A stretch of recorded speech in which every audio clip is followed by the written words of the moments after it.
കൊല്ലം സുധിക്കും അദ്ദേഹത്തിന്റെ കുടുംബത്തിനുമായി കെ.എച്ച്.ഡി.സി. വെച്ച് നൽകിയ വീടാണ് 2 ദിവസത്തിലേറെയായി സോഷ്യൽ മീഡിയയിൽ ചർച്ചാ വിഷയം. കെ.എച്ച്.ഡി.സിയുടെ സുധിയുടെ കുടുംബത്തിന് പുതിയ വീട് വെച്ച് നൽകിയിട്ട് 1 വർഷം പോലും തികഞ്ഞിട്ടില്ല. എന്നാൽ വീടിന് ചോർച്ചയുണ്ടെന്നാണ് സുധിയുടെ ഭാര്യ പറഞ്ഞത്. മാത്രമല്ല കഴിഞ്ഞ ദിവസം സുധിയുടെ മൂത്ത മോൻ രാഹുൽ എന്ന കിച്ചു ഇട്ട വ്ലോഗും വൈറലായിരുന്നു. വൃത്തിയില്ലാതാണ് വീട് സൂക്ഷിക്കുന്നത്, സുധീര ട്രോഫികൾ അലക്ഷ്യമായി ഇട്ടിരിക്കുന്നു എന്നിവയാണ് കിച്ചുവിന്റെ ബ്ലോഗ് പുറത്തു വന്നപ്പോൾ പ്രധാനമായും ചർച്ചയായത്. കിച്ചു അച്ഛൻ്റെ അമ്മയ്ക്കും ബന്ധുക്കൾക്കും ഒപ്പം കൊല്ലത്താണ് താമസം. കോട്ടയത്തെ പുതിയ വീട്ടിൽ രേണുവും മകനും മാതാപിതാക്കളും സഹോദര കുടുംബവുമാണ് താമസിക്കുന്നത്. കിച്ചുവിന്റെ ബ്ലോഗ് വൈറലായതോടെ ഏറ്റവും കൂടുതൽ വിമർശനമായി വന്നത് രേണുവിന് എതിരെയായിരുന്നു. വിഷയം സോഷ്യൽ മീഡിയയിൽ വൈറലായപ്പോൾ കിച്ചു പ്രതികരിക്കാത്തതിനെക്കുറിച്ചും പ്രേക്ഷകർക്കിടയിൽ സംശയം ഉയർന്നു. ഇപ്പോഴിതാ തൻ്റെ ഇപ്പോഴത്തെ ജീവിതത്തെക്കുറിച്ചും രേണുവിനെക്കുറിച്ചും വീടിനെക്കുറിച്ചുമെല്ലാം പ്രേക്ഷകരോട് തൻ്റെ സ്വന്തം യൂട്യൂബ് ചാനലിലൂടെ മറുപടി പറയുകയായിരുന്നു കിച്ചു. കോട്ടയത്തെ വീട് ഞങ്ങളുടെ വീട് തന്നെയാണെന്നും പറഞ്ഞാണ് കിച്ചു സംസാരിച്ചു തുടങ്ങിയത്. ഋതപ്പനുമായിട്ടുള്ള വ്ലോഗ് 1 മില്യൺ അടിച്ചു. അതൊരു സീൻ വ്ലോഗായിരുന്നു.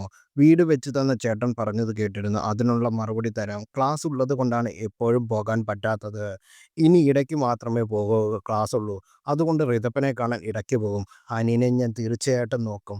വീട് വെച്ച് തന്ന ചേട്ടൻ വിളിച്ചിരുന്നു. കോട്ടയത്ത് ഞാൻ പോയത് അങ്ങനെ ഒരു വീഡിയോ എടുക്കാനല്ല, ഋതപ്പനെ കാണണം എന്ന രീതിയിൽ പോയതാണ്.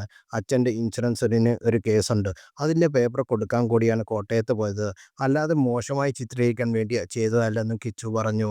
സുധിയുടെ പള്ളിയിൽ അടക്കാനുള്ള കാരണവും കിച്ചു പറഞ്ഞു. സത്യം പറഞ്ഞ ആ സമയത്ത് കറക്റ്റായി ഒന്നും ചിന്തിക്കാൻ പറ്റില്ല. എൻ്റെ അടുത്ത് നിന്ന് ആരൊക്കെയോ എന്തൊക്കെയോ പറഞ്ഞു. എന്താണെന്ന് വെച്ചാൽ ചെയ്തു, അതുപോലെ ചെയ്താണെന്ന് ഞാൻ പറഞ്ഞു. അങ്ങനെയാണ് പള്ളിയിൽ അടക്കിയെന്നും കിച്ചു പറയുന്നു. പഴയതുമായി താരതമ്യപ്പെടുമ്പോൾ ഞാൻ ഒരുപാട് മാറി.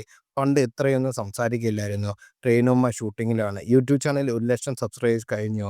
അതുകൊണ്ട് ലൈവിൽ നിന്ന് കേക്ക് മുറിച്ചത്. ഋതപ്പൻ ഫുൾ കേക്കും അവനും ആവശ്യമുള്ളത് വാങ്ങിക്കൊടുക്കാനും വൈകാതെ. അവന് അല്ലാതെ വേറെ ആർക്കാണ് ഞാൻ വാങ്ങിക്കൊടുക്കേണ്ടത്? ഞാൻ ഇപ്പോഴും ഓക്കെയാണ്, കുഴപ്പമൊന്നുമില്ല. 1,00,000 സബ്സ്ക്രൈബേഴ്സ് കഴിഞ്ഞെങ്കിലും യൂട്യൂബിൽ നിന്ന് കാശ് കിട്ടി തുടങ്ങിയിട്ടില്ലെന്നും കിച്ചു പറഞ്ഞു. 5 വയസ്സാണ് കിച്ചുവിൻ്റെ രണ്ടാമത്തെ മകൻ്റെ പ്രായം. സുധിയില്ലാത്ത കുറവ് കുഞ്ഞനിയനെ വരാതെ നോക്കാൻ കഴിയുന്നതെല്ലാം കിച്ചു ചെയ്യാറുമുണ്ട്. കിച്ചുവിന് സുധിയുടെ മുഖച്ഛായയില്ലെന്നാണ് ലൈവ് കണ്ട ഭൂരിഭാഗം പേരും കുറിച്ചത്.